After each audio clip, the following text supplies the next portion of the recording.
Hello everyone, आशा करता हूं कि आप सभी स्वस्थ होंगे और अपनी पढ़ाई में व्यस्त होंगे। बच्चों, मैं रवि यादव आपके साथ डिस्कस कर रहा था sexual reproduction in flowering plant. ठीक है, तो अब यहाँ पे है ना, इस चैप्टर में हम मेल रिप्रोडक्टिव सिस्टम को पढ़ रहे थे, यानी प्लांट के है ना मेल रिप्रोडक्टिव वर्ल्ड को पढ़ रहे थे। ठीक है, उस वर्ल्ड में हमने एंथर और माइक्रोस्पोरेंजियम और माइक्रोस्पोरोजेनेसिस तक के टॉपिक को कवर किया। माइक्रोस्पोर को देखा, पॉलन ग्रेन के है ना स्ट्रक्चर को समझा। आगे हम ये देखेंगे कि माइक्रोस्पोर्स पॉलन ग्रेन में कन्वर्ट कैसे होते हैं और मेल गैमीट का जो है फॉर्मेशन कैसे करते हैं, जो मेल गैमीट फर्टिलाइजेशन के लिए जरूरी होते हैं। स्पोर कभी भी फर्टिलाइजेशन में इन्वॉल्व नहीं होगा, स्पोर डेवलप होगा मेल गैमीटोफाइट में, जिसको पॉलन ग्रेन बोलते हैं, और पॉलन ग्रेन डेवलप करेगा मेल गैमीट। तो हमें अगला जो टॉपिक पढ़ना है वो क्या पढ़ना है? माइक्रोगैमिटोजेनेसिस। ठीक है, अगला टॉपिक क्या है? माइक्रोगैमिटोजेनेसिस। इसे हम और क्या बोल सकते हैं? Development of male gametophyte. क्या बोल सकते हैं? Development of male gametophyte. अब यहाँ पे अगर हम एक चीज देखें कि डेफिनेशन के लिए हम क्या लिख सकते हैं, तो हमने यहाँ पे लिखा है, ठीक है, एक ऐसी प्रोसेस जिसमें जो हैप्लॉइड माइक्रोस्पोर्स होते हैं, हैप्लॉइड माइक्रोस्पोर्स, वो जो है एक मैच्योर मेल गैमिटोफाइट में कन्वर्ट हो जाते हैं और उसी ड्यूरेशन में वो मेल गैमीट का फॉर्मेशन करते हैं, जो कि फर्टिलाइजेशन के लिए जरूरी होता है। ठीक है, इसी पूरी प्रोसेस को हम क्या बोलते हैं? माइक्रोगैमिटोजेनेसिस। ठीक है, लिखा हुआ है process where haploid microspores develops into mature male gametophyte forming male gamete और माइक्रोगैमीट। ये मेल गैमीट या माइक्रोगैमीट किस चीज के लिए रिस्पॉन्सिबल होते हैं? तो फर्टिलाइजेशन के लिए रिस्पॉन्सिबल होते हैं। अब हमने एक शॉर्ट रिव्यू है ना यहाँ पे रखा हुआ है कि पॉलन ग्रेन का डेवलपमेंट कैसे होगा। तो पहले यंग पॉलन के बारे में जाने। माइक्रोस्पोर पॉलन ग्रेन में कन्वर्ट हुए, तो पॉलन ग्रेन तो अभी यंग है, और यंग पॉलन ग्रेन क्या होगा? मैच्योर होगा। ठीक है, तो इस ड्यूरेशन में जो चेंजेस आएंगे उन्हें हमें क्या करना है? पढ़ना है। ठीक है, तो अब यहाँ पे अगर हम देखें तो यंग पॉलन ग्रेन के फीचर में यूनिसेलुलर, एक सिंगल सेल का पॉलन ग्रेन होगा और सिंगल न्यूक्लियस होगा। ठीक है, और ये particular pollen grain partially developed होगी, यानी कंप्लीट डेवलपमेंट नहीं हुआ होगा। ठीक है, उसके बाद डेंस साइटोप्लाज्म, वैक्यूल एब्सेंट होता है, लेकिन इंपॉर्टेंट पॉइंट ये है कि ये जो यहां पे सेल है, ठीक है, पॉलन ग्रेन की सेल है, उसके अंदर वैक्यूल नहीं है, बट मेच्योरिटी पे एक लार्ज सेंट्रल वैक्यूल देखने को मिलेगा। जब पॉलन ग्रेन यंग से मेच्योर हो जाएंगी, मेच्योर स्टेज में एक है ना लार्ज सेंट्रल वैक्यूल देखने को मिलेगा। अब यहाँ पे मैंने स्टार मार्क किया है, आप ध्यान रखेंगे कि ये जो है ना पॉइंट है, ये जो पॉइंट यहाँ पे लिखा है, ये नीट के है ना क्वेश्चन जब आप सॉल्व करोगे तो डायरेक्ट स्टेटमेंट ये आपको लिखी हुई मिलेगी। ठीक है, दूसरा आपको ये लिखा मिलेगा यंग पॉलन ग्रेन में है ना वैक्यूल एब्सेंट होता है या प्रेजेंट होता है, तो आप ये याद रखोगे। ठीक है, बाकी चीजें है ना, बाकी चीजें अगर हम आगे डिस्कस करें है ना, तो हम क्या करेंगे, हम एक डायग्राम के थ्रू है ना ये चीज को देखेंगे कि किस तरीके से माइक्रोस्पोर्स है ना मैच्योर मेल गैमिटोफाइट में कन्वर्ट होते हैं और मेल गैमीट कैसे बनाते हैं। उसका डायग्रामेटिक प्रेजेंटेशन अगर हम लोग यहाँ पे देखेंगे है ना, तो हम जो है उसको दो पार्ट में डिवाइड करेंगे। सबसे पहले पॉलन का डेवलपमेंट है ना किस तरीके से होगा। ठीक है, ये दो पार्ट में डिवाइड होता है। जब अभी हम डायग्रामेटिक प्रेजेंटेशन देखेंगे तो उसमें हम दो पार्ट देखेंगे। ठीक है, पहला pre pollination development. Pre pollination development क्या है? ऐसा डेवलपमेंट जो कहां कंप्लीट होता है? जो एंथर पे कंप्लीट होता है, एंथर के अंदर माइक्रोस्पोरेंजियम या पॉलन सैक में कंप्लीट होता है। यानी पॉलन सैक के अंदर जितना भी पॉलन ग्रेन मैच्योर हो पाता है वो डेवलपमेंट कहां पे है? ठीक है, प्री पॉलिनेशन डेवलपमेंट। तो ये लिखा है बिफोर पॉलिनेशन, पॉलिनेशन से पहले वाला डेवलपमेंट प्री पॉलिनेशन डेवलपमेंट कहां पे होगा? इनसाइड माइक्रोस्पोरेंजियम या पॉलन सैक। ठीक है, इनसाइड माइक्रोस्पोरेंजियम या क्या बोलोगे है ना पॉलन सैक। अब यहां पे अगर हम आगे देखें तो दूसरा क्या है? Post pollination development.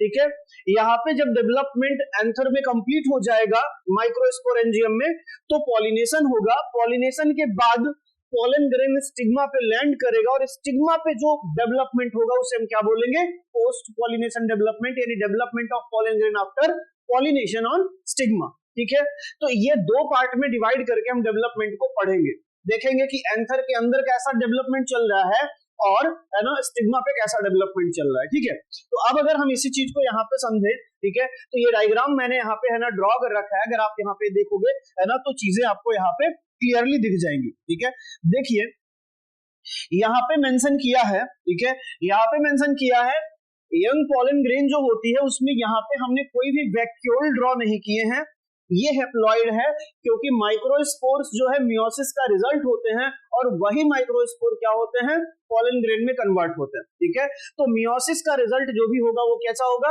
हैप्लॉइड।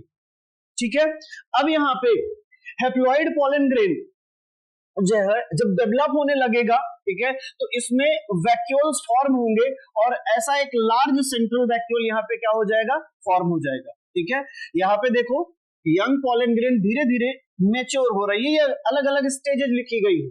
अब जैसे देखो पॉलन ग्रेन अचानक से किसी स्टेज में नहीं आ जाएगा या फिर इन स्टेजेस को क्लियरिफाई नहीं कर सकते कि हाँ ऐसा ही दिखेगा, हम बस ये बता रहे हैं कि पॉलन ग्रेन के अंदर कुछ टाइम इंटरवल के बाद हमें कैसे चेंजेस देखने को मिलते। तो पॉलन ग्रेन में दिखा कि कुछ समय बाद यहाँ पे क्या हुआ, वो लार्ज सेंट्रल वैक्यूल डेवलप हो गए, साइटोप्लाज्म ज्यादा डेंस होने लगा, मेटाबॉलिकली ये सेल क्या हो गई, एक्टिव हो गई पॉलन की सेल। ठीक है, अब यहाँ पे जो है ये वैक्यूल एक लार्ज सेंट्रल वैक्यूल में कन्वर्ट हो गया। ठीक है, और जो सेल है उसके अंदर डेंस साइटोप्लाज्म है ना रेडी है। ठीक है, जिसका यूज है ना, जिसमें प्रेजेंट न्यूट्रिएंट्स और दूसरे सप्लीमेंट और दूसरे है ना रिक्वायर्ड एंजाइम और है ना प्रोटीन्स का यूज आगे डिवीजन में होगा, उसकी वजह से साइटोप्लाज्म क्या है, डेंस है। तो अब होगा क्या, यहाँ पे जो ये सेल है इसका अनइक्वल डिवीजन होना है। जैसे देखो यहाँ पे एक लार्ज सेल और एक स्मॉल सेल बनी है। ठीक है, तो यहाँ पे न्यूक्लियस का जो डिवीजन होता है ये क्या है, रेड कलर का न्यूक्लियस। न्यूक्लियस को डिवाइड करने के लिए यहाँ पे एसिमेट्रिक स्पिंडल बनते हैं जो कि इस पर्टिकुलर सेल के अनइक्वल डिवीजन के लिए रिस्पॉन्सिबल होते हैं। ठीक है, अब यहाँ पे अगर देखो तो ये जो है ना यहाँ पे सेल है ये डिवाइड करेगी, बट डिवीजन में है ना आपको कौन सा डिवीजन देखने को मिलेगा, तो हैप्लॉइड स्ट्रक्चर में माइटोटिक डिवीजन यानी इक्वेशनल डिवीजन ही हो सकता है, पॉसिबल यही है। ठीक है, तो अब डिवीजन के बाद यहाँ पे जो सेल होती है वो कितनी बनती है, ठीक है, उनका नाम क्या है। तो जब ये पॉलन ग्रेन का न्यूक्लियस डिवाइड करता है और यहाँ पे है ना साइटोप्लाज्म डिवाइड करता है, तो ऐसे दो अनइक्वल सेल फॉर्म होती हैं। एक सेल को क्या बोलते हैं यहाँ पे, जेनरेटिव सेल, और दूसरी सेल को हम क्या बोलते हैं, वेजिटेटिव सेल, या इसी को क्या बोलते हैं, ट्यूब सेल, क्योंकि ये क्या बनाएगा, पॉलन ट्यूब। ठीक है, अब इन दोनों सेल के फीचर्स है। जैसे जेनरेटिव सेल का फीचर क्या है, जेनरेटिव सेल कैसा है ना, स्मॉल है, स्पिंडल शेप का है। ठीक है, स्मॉल है और कैसा है, स्पिंडल शेप का। दूसरा, इस पर्टिकुलर सेल के अंदर डेंस साइटोप्लाज्म है और ये यहाँ पे क्या है, एक सिंगल न्यूक्लियस है। ये जो पर्टिकुलर सेल है ये कहाँ फ्लोट करता रहेगा, साइटोप्लाज्म में। किसके साइटोप्लाज्म में, वेजिटेटिव सेल के। ठीक है, तो जनरेटिव सेल का फीचर ये बहुत पूछा जाता है आपसे, आपको ऑप्शन में है ना स्टेटमेंट के फॉर्म में ये देखने को मिलेगा, तो आप ये ध्यान रखिएगा। ठीक है, कि जो जनरेटिव सेल है वो स्पिंडल शेप की होती है, सिंगल न्यूक्लियस होता है, डेंस साइटोप्लाज्म होता है और ये वेजिटेटिव सेल के साइटोप्लाज्म में से फ्लोट करती रहती है। ठीक है, ये आप याद रखोगे। अगला वेजिटेटिव सेल है, ये आपको देखो अगर यहाँ पे, तो जेनरेटिव सेल के कंपैरिजन में इसका है ना साइज क्या है, ज्यादा लार्ज है। ठीक है, तो ये बिगर होगी साइज में, यहाँ पे क्या लिखा हुआ है, बिगर। ठीक है, हैज एबंडेंट फूड रिजर्व। ठीक है, इसमें बहुत सारा फूड रिजर्व क्या होता है ना, फिल्ड होता है, और एक लार्ज इर्रेगुलर शेप का न्यूक्लियस होता है। ठीक है, आप ये याद रखोगे, ये स्टेटमेंट आपसे है ना नीट के क्वेश्चन में बहुत आपको देखने को मिलती है। ठीक है, तो ये जो डेवलपमेंट यहाँ से आप देख रहे हो, ठीक है, ये टू सेल्ड पॉलन ग्रेन बनने तक यहाँ पे क्या है, इसे बोलेंगे प्री पॉलिनेशन डेवलपमेंट, और ये कहाँ पे हुआ, एंथर पे। एंथर के अंदर कहाँ पे, माइक्रोस्पोरेंजियम या पॉलन सैक के अंदर। क्लियर है यहाँ तक। तो एक शॉर्ट रिव्यू मैं आपको यहाँ पे देता हूँ। पॉलन ग्रेन जब यंग से मैच्योर होने लगती है तो एक लार्ज सेंट्रल वैक्यूल फॉर्म होता है। एसिमेट्रिक स्पिंडल क्या करते हैं, न्यूक्लियस का ठीक है डिवीजन करते हैं, जिसमें सेल क्या होती है, अनइक्वल पार्ट में डिवाइड हो जाती है, जिसमें एक स्मॉल जेनरेटिव और एक लार्ज वेजिटेटिव सेल फॉर्म होती है। और ये टू सेल्ड स्टेज की जो पॉलन ग्रेन है आगे क्या होती है, पॉलिनेट होती है। ठीक है, और हम इसी डेवलपमेंट को क्या बोलते हैं, प्री पॉलिनेशन डेवलपमेंट। क्लियर है। अब यहाँ पे वो पॉइंट मैं आपको मेंशन कर दूं, जो पॉइंट है ना आपके क्वेश्चन में, जब आप नीट का है ना क्वेश्चन सॉल्व करने लगते हो तो उसमें आपको देखने को मिलते हैं बहुत फ्रीक्वेंटली, है ना। तो अब यहाँ पे अगर देखोगे आप, है ना, तो आपको ये मिलेगा, जैसे देखिए सबसे पहले यहाँ पे जो एसिमेट्रिक स्पिंडल हैं वो फॉर्म होते हैं, अनइक्वल डिवीजन के लिए रिस्पॉन्सिबल होते हैं। जो शेप होता है कैसा होता है, स्पिंडल शेप होता है। जो जेनरेटिव सेल है वो क्या करता है, फ्लोट करता है, कहां पे, वेजिटेटिव सेल के साइटोप्लाज्म में, आप ये याद रखोगे। ठीक है, आगे वेजिटेटिव सेल में अगर आप देखोगे तो एक लार्ज इर्रेगुलर शेप का न्यूक्लियस प्रेजेंट होता है। ये वाला पॉइंट आप क्या करोगे, याद रखोगे। बच्चे यहाँ पे हमने 1, 2, 3 और 4 पॉइंट को मार्क किया है। ठीक है, आप ये 4 पॉइंट यहाँ से नहीं भूलोगे, है ना, आपके क्वेश्चन सॉल्व होंगे। ठीक है, कोई प्रॉब्लम नहीं होगी। आगे है ना पॉलिनेशन और पोस्ट पॉलिनेशन डेवलपमेंट को पढ़ते हैं। ठीक है, तो यहाँ पे देखो पॉलिनेशन टू सेल्ड स्टेज पे होगा या और कुछ सेल्स फॉर्म होंगी। ठीक है, तो हम पॉलिनेशन को आगे देखें कैसे होगा। देखो यहाँ पे अगर हम एंजियोस्पर्म में पॉलिनेशन की बात करते हैं, ठीक है, तो पॉलिनेशन 2 पर्टिकुलर स्टेज में देखा गया है। मैक्सिमम प्लांट ऐसे हैं, अप्रोक्सीमेट अगर हम है ना 60% से ज्यादा कुछ प्लांट्स में देखें तो हमें ये देखने को मिलता है कि जो पॉलिनेशन है वो 2 सेल्ड स्टेज पे होता है। जो है ना कौन सी 2 सेल्ड स्टेज, है ना, ये जो 2 सेल्ड स्टेज आपने यहाँ पे देखी, वेजिटेटिव और जनरेटिव सेल वाली। ठीक है, तो ये 2 सेल्ड स्टेज पे क्या होता है, पॉलिनेशन होता है, जिसमें एक वेजिटेटिव और एक जनरेटिव सेल होती है। किसमें, पॉलन ग्रेन में, 2 सेल का पॉलन ग्रेन। अब यहाँ पे वेजिटेटिव सेल पॉलन ट्यूब बना देता है और जनरेटिव सेल 2 मेल गैमीट बना देता है। ठीक है, और है ना ये चीजें कहाँ पे होती हैं, स्टिग्मा पे। सिंपल सी बात है। और पॉलिनेशन ये 2 सेल स्टेज के साथ में हो गया, पॉलन ग्रेन स्टिग्मा को ट्रांसफर होगा तो उसमें ये 2 सेल होंगी। ठीक है, लेकिन बचे हुए एंजियोस्पर्म जो है अप्रोक्सीमेट 40% मान लेते हैं। ठीक है, तो उनमें पॉलिनेशन 3 सेल स्टेज पे होता है। होता क्या है, इस यहाँ पे है ना जो एंथर है माइक्रोस्पोरेंजियम या पॉलन सैक में, है ना, पॉलन सैक के अंदर ही, पॉलन सैक में ही जो पॉलन ग्रेन है उसका ये जो जेनरेटिव सेल है ये डिवाइड करके 2 मेल गैमीट बना देता है। ठीक है, क्या कर देता है, 2 मेल गैमीट बना देता है। और होता क्या है इसकी वजह से, ये 2 मेल गैमीट और ये एक पूरा लार्ज वेजिटेटिव सेल मिलके क्या बन जाते हैं, 3 सेल। तो 3 सेल्ड पॉलन क्या है, 2 मेल गैमीट एंड 1 क्या हो जाएगा उसमें, वेजिटेटिव सेल। क्लियर है। तो 40% के आसपास एंजियोस्पर्म्स ऐसे हैं जो पॉलिनेशन कितने सेल स्टेज पे करते हैं, 3 सेल। ठीक है, क्लियर है, इतना आप याद रखोगे। बट हम किसको लेके चलते हैं, 2 सेल्ड स्टेज को। तो होता यह है कि जब पॉलन ग्रेन है ना, पॉलन ग्रेन शेड होती है, एंथर ओपन होता है, एंथर के डाइसेंस के बाद पॉलन रिलीज होती है और ये पॉलन ग्रेन अलग अलग टाइप के पॉलिनेटिंग एजेंट की हेल्प से, ठीक है, विंड, वाटर, इंसेक्ट, है ना, या बर्ड, किसी है ना के थ्रू क्या होते हैं, ये पॉलिनेट होते हैं स्टिग्मा तक। और जब ये स्टिग्मा पे जाते हैं, है ना, तो क्या होता है, ये 2 सेल की पॉलन ग्रेन के साथ में। ठीक है, तो होगा क्या वहां पे, अगर आप देखोगे ये पॉलन ग्रेन जब स्टिग्मा पे जाएगा तो जो पॉलन ग्रेन है क्या होगा, ये वहां पे मॉइस्चर एब्जॉर्ब करेगा और क्या हो जाएगा, पॉलन ग्रेन जर्मिनेट करेगा। ठीक है, ये जो पॉलन ग्रेन है जर्मिनेट करेगा तो क्या करेगा, ये जो लार्ज वेजिटेटिव सेल है उसका इंटाइन जर्मिनेट करके क्या बना देता है, पॉलन ट्यूब। और वेजिटेटिव सेल का जो न्यूक्लियस है वो कहां पे आ जाता है, इस पॉलन ट्यूब के टिप पे। दूसरा, जो जेनरेटिव सेल है ये माइटोटिक डिवीजन करता है, इक्वेशनल डिवीजन, और इस इक्वेशनल डिवीजन के हेल्प से क्या बनाता है, 2 male gamete. But male gamete जो बनते हैं वो अमीबॉइड नेचर के होते हैं, शेप चेंज होगा, ठीक है, और स्लाइटली अनइक्वल साइज के होंगे, ठीक है, ये आप यहाँ पे क्या करोगे, याद रखोगे। तो इतना डेवलपमेंट कहाँ पे होता है, स्टिग्मा पे, इसीलिए इसको बोलते हैं पोस्ट पॉलिनेशन डेवलपमेंट। तो स्टिग्मा पे क्या हुआ, स्टिग्मा पे जैसे ही पॉलन ग्रेन लैंड हुआ, मॉइस्चर एब्जॉर्ब किया और जर्मिनेट होके क्या बनाया वेजिटेटिव सेल ने, पॉलन ट्यूब, इसीलिए उसको ट्यूब सेल बोला जाता है, और उसका न्यूक्लियस पॉलन ट्यूब के टिप पे ट्रांसफर हो गया। जेनरेटिव सेल जब पॉलन ट्यूब स्टिग्मा के थ्रू ग्रो कर रहा था, ठीक है, सेम उसी टाइम पे जेनरेटिव सेल ने डिवाइड होके क्या बनाया, ठीक है, दो मेल गैमीट, जिनके फीचर यहाँ पे मैंने क्या किया है, मेंशन किया है, ठीक है। तो इतना डेवलपमेंट कहाँ पे हुआ, स्टिग्मा पे।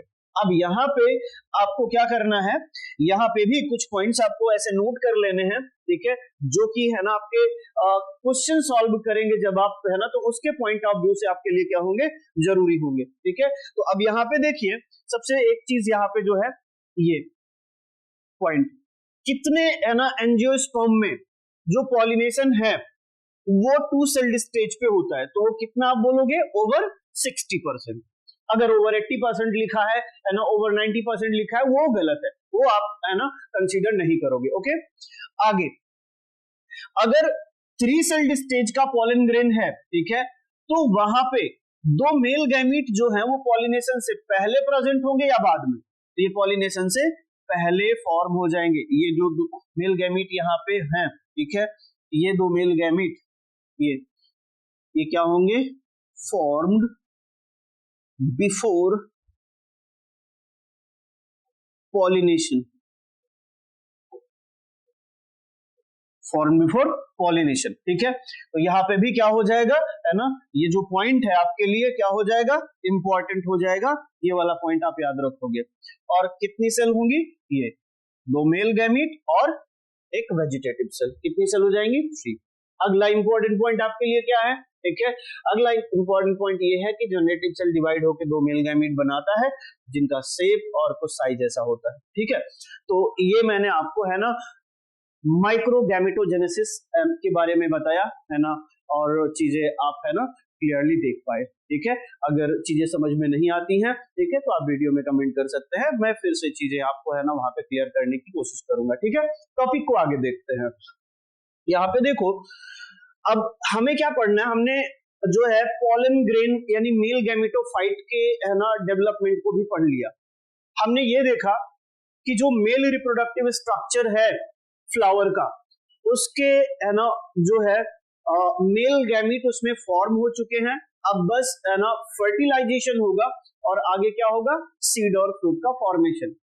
तो उसके लिए हमें अभी आगे फीमेल रिप्रोडक्टिव स्ट्रक्चर के बारे में है ना, फ्लावर के फीमेल रिप्रोडक्टिव स्ट्रक्चर के बारे में भी क्या करना पड़ेगा, समझना पड़ेगा। लेकिन उससे पहले पॉलन ग्रेन की इकोनॉमिक वैल्यू को हम देख लेते हैं कि जो पॉलन ग्रेन होती है वो किस तरीके से हमारे लिए बेनिफिशियल है, ठीक है, और किस तरीके से क्या उसके कुछ हार्मफुल इंपैक्ट भी होते हैं, उसके फीचर्स क्या होते हैं, कुछ ऐसे देख लेते हैं, ठीक है।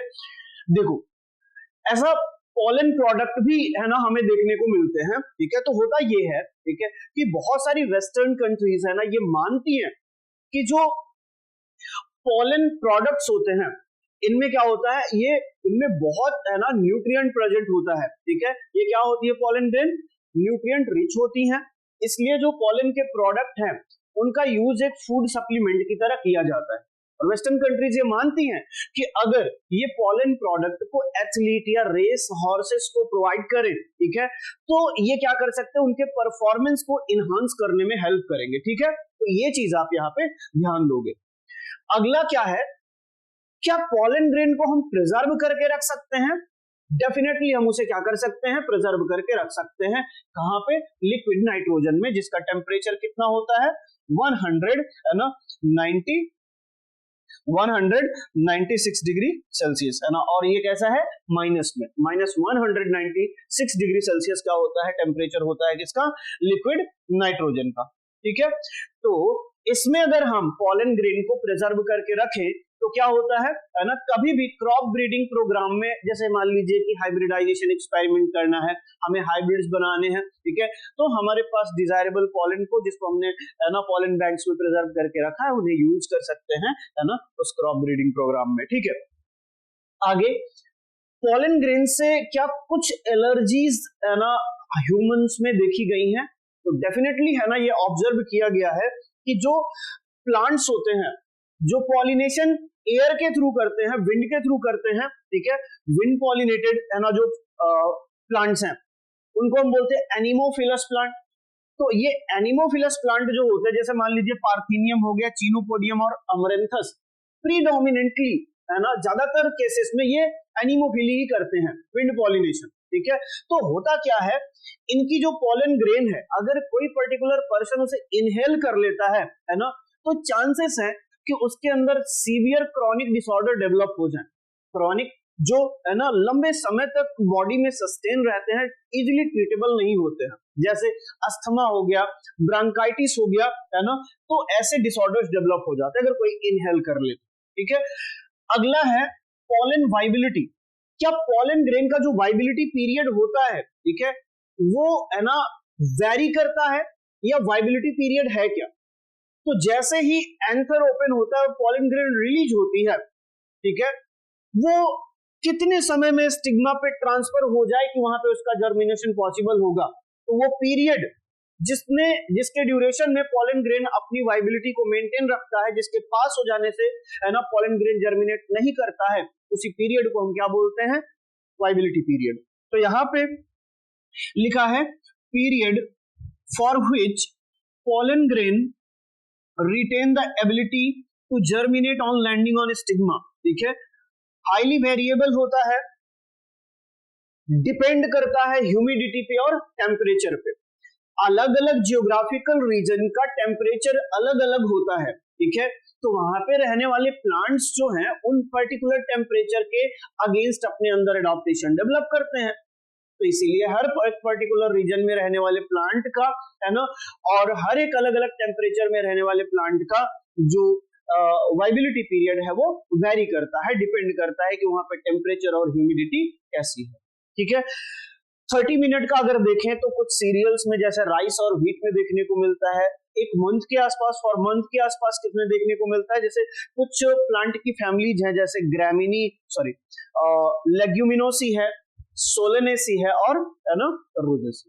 लेग्यूमिनेसी, सोलेनेसी और रोजेसी, ये फैमिलीज में क्या होता है, ठीक है, आपको एक मंथ के आसपास है ना वाइबिलिटी पीरियड देखने को मिलता है। तो ये इकोनॉमिक इंपॉर्टेंस। लेकिन यहाँ पे है ना आप इंपॉर्टेंट पॉइंट को अगर मार्क करना चाहो है ना, तो क्या मार्क कर सकते हो जिसे आप भूलो नहीं, ठीक है। जैसे पॉलन ग्रेन को कहाँ पे है ना कैसे प्रिजर्व किया जा सकता है, तो लिक्विड नाइट्रोजन में टेम्परेचर मेंशन किया गया है, ठीक है। आगे यहाँ पे ये पॉलन प्रोडक्ट जो होते हैं उनको क्लेम किया जाता है कि ये एथलीट और रेस हॉर्सेस की परफॉर्मेंस को बढ़ा सकते हैं। तो ये एक लास्ट पॉइंट आप याद रखोगे। इसमें ये तीनों एग्जाम्पल आपके लिए बहुत जरूरी है। ये सीवियर डिसऑर्डर है ना, अस्थमा या ब्रोंकाइटिस काज कर सकते हैं। दूसरा आपसे ये पूछ सकता है कि पार्थिनियम, चिनोपोडियम और अमरेंथस प्रीडोमिनेंटली किस टाइप का पॉलिनेशन करते हैं, तो आप क्या बोलोगे? आप बोलोगे कि ये क्या करते हैं? एनिमोफिली, ठीक है, याद रहेगा है ना, ये पॉइंट भूलिएगा नहीं। अगला, ये जो एग्जाम्पल यहाँ पे दिया गया है ना, ये 30 मिनट और एक मंथ के, ये फॉर मंथ यानी पूरे मंथ के आसपास है ना किसमें वाइबिलिटी पीरियड होता है, तो ये एग्जाम्पल्स आप याद रखिएगा, ठीक है।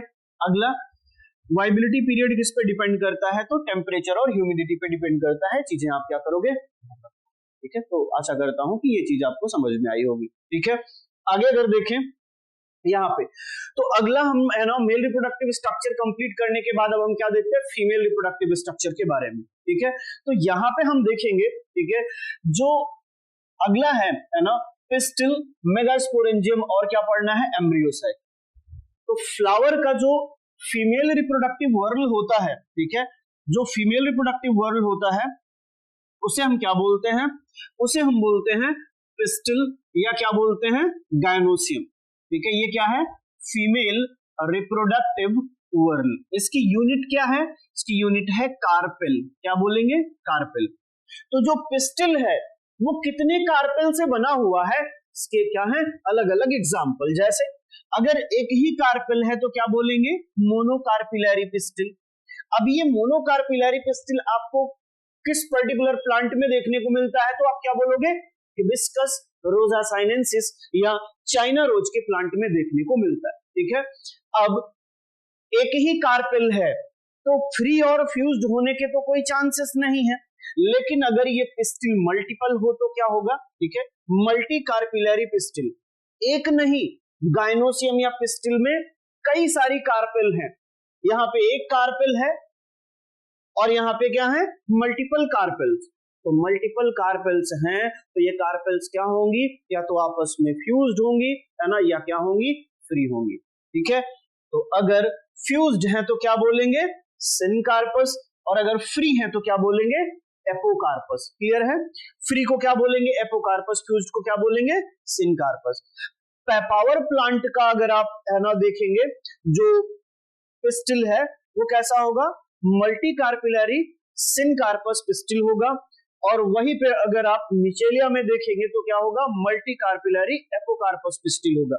यहाँ पे जितने भी कार्पेल्स हैं वो फ्री होंगे।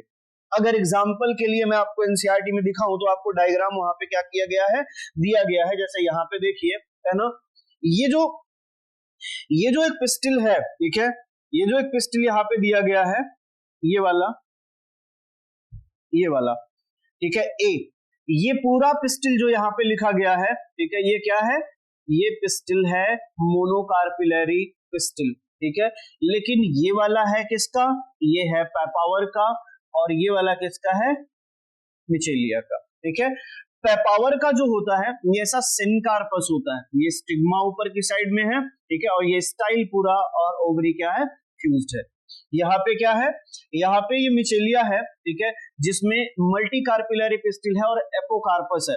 ये देखो, ये हर एक है ना कार्पेल क्या है यहाँ पे, है ना, फ्री है। ठीक है, तो ये आप यहाँ पे क्या करोगे, याद रखोगे।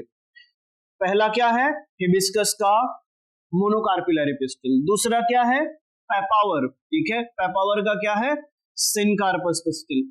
मिचेलिया क्या है, एपोकार्पस पिस्टिल। ये ओव्यूल हम नेक्स्ट लेक्चर में कवर करेंगे, चीजों को आगे डिस्कस करेंगे। ठीक है, तो है ना, ये चीज आप है ना एक एग्जांपल के तौर पे याद रखिएगा, एनसीईआरटी ने दिया है चीजें, है ना, तो हमारे पास। ठीक है, आगे अगर देखें यहाँ पे तो हमें देखने को मिलेगा, ठीक है, हमें देखने को मिलेगा जो पिस्टिल है, ठीक है, उस पिस्टिल के कितने अलग अलग पार्ट्स होते हैं। ठीक है, कितने अलग अलग पार्ट्स होते हैं, देखो पिस्टिल जो है ये 3 पार्ट में डिवाइडेड होता है। एक तो है ना ये स्टिग्मा, दूसरा स्टाइल, और तीसरा ये बल्ज्ड पार्ट जो होता है वो ओवरी।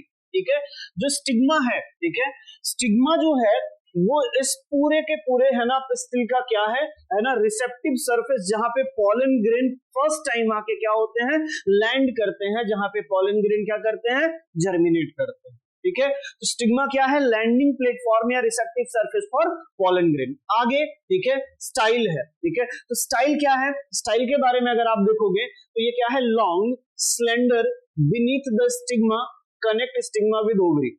स्टाइल क्या है, स्टाइल एक ऐसा स्ट्रक्चर है जो कैसा होगा, ऐसा लॉन्ग, ठीक है, स्लेंडर यानी पतला सा होगा, और ये कहां प्रेजेंट होगा, स्टिग्मा के नीचे। ठीक है, और क्या कनेक्ट करेगा, स्टिग्मा को ओवरी से, याद रहेगा।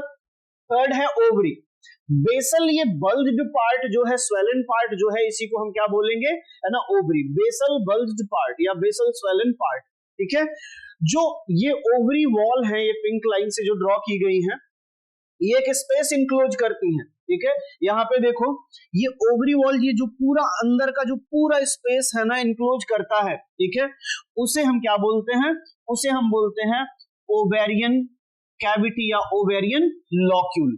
ठीक है, अब यहाँ पे देखो ओवेरियन लॉक्यूल के अंदर होता क्या है, इस ओवेरियन कैविटी के अंदर यहाँ पे ये प्लेसेंटा प्रेजेंट होता है, जिसके साथ में लगा होता है ये ओव्यूल, ठीक है, जिसे हम क्या बोलते हैं, मेगास्पोरेंजियम।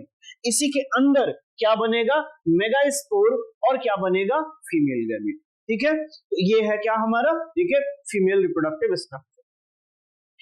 अब इस फीमेल रिप्रोडक्टिव स्ट्रक्चर में अगर आप देखो तो क्या है, मेगास्पोरेंजियम या ओव्यूल, बट जो ओव्यूल होता है, ठीक है, इसका नंबर कितना होता है यहाँ पे, ठीक है, ओव्यूल तो मान लीजिए है ना यहाँ पे कितना है, ठीक है, उसका नंबर हमें यहाँ पे क्या करना है, बताना है। क्या एक ओवरी के अंदर एक ही ओव्यूल होगा या और हो सकता है, ठीक है, तो सिंगल ओव्यूल भी देखने को मिलता है कहाँ पे, जैसे व्हीट में, ठीक है, पैडी यानी राइस में, मैंगो के अगर आप है ना प्लांट पे देखोगे तो ओवरी जो है उसमें कितना ओव्यूल मिलेगा, सिंगल। बट बहुत सारे अगर आप देखोगे तो वाटरमेलन में देखने को मिलेंगे, ऑर्किड में देखने को मिलेंगे, और कहां पे देखने को मिलेंगे, पपाया में, पपाया में देखने को मिलेंगे, ठीक है। तो ये चीज आप यहाँ पे याद रखेंगे। ओवरी में ओव्यूल का नंबर वेरी करता है, कोई जरूरी नहीं है कि एक होगा, कोई जरूरी नहीं है बहुत सारे होंगे, ठीक है। जितने ओव्यूल उतने ज्यादा सीड, ठीक है। आप ये यहाँ पे क्या करोगे, याद रखोगे, जो ओव्यूल हैं, ठीक है, सीड अगर यहाँ पे लिखें नंबर ऑफ सीड, ठीक है, नंबर ऑफ सीड कितना होगा, equal to number of ovule, इससे ज्यादा नहीं हो सकता, ठीक है। नंबर ऑफ सीड जो है not more than number of ovule, ovule के नंबर से ज्यादा सीड नहीं बन सकते, क्योंकि ओव्यूल किसमें कन्वर्ट होते हैं, सीड में कन्वर्ट होते हैं। तो ये चीज आप यहाँ पे याद रखोगे। ओव्यूल से कम हो सकते हैं, मान लीजिए 100 ओव्यूल हैं तो सीड 90 बन सकता है, कुछ ओव्यूल डिस्ट्रॉय हो सकते हैं, लेकिन अगर ओव्यूल 100 है तो 110 सीड कभी नहीं बन सकते, ठीक है। तो आप यहाँ पे क्या करोगे, याद रखोगे, ठीक है। तो आज के लेक्चर में है ना चीजें यहीं तक रखते हैं। आशा करता हूं कि है ना डिस्कशन आपको समझ में आया होगा। अगर किसी भी पॉइंट पे आपको डाउट होता है तो आप मुझसे है ना जो है कमेंट में है ना पूछ सकते हैं अपना डाउट, और हम उसको जो है क्लियर करेंगे, ठीक है। Thank you everyone for watching the video.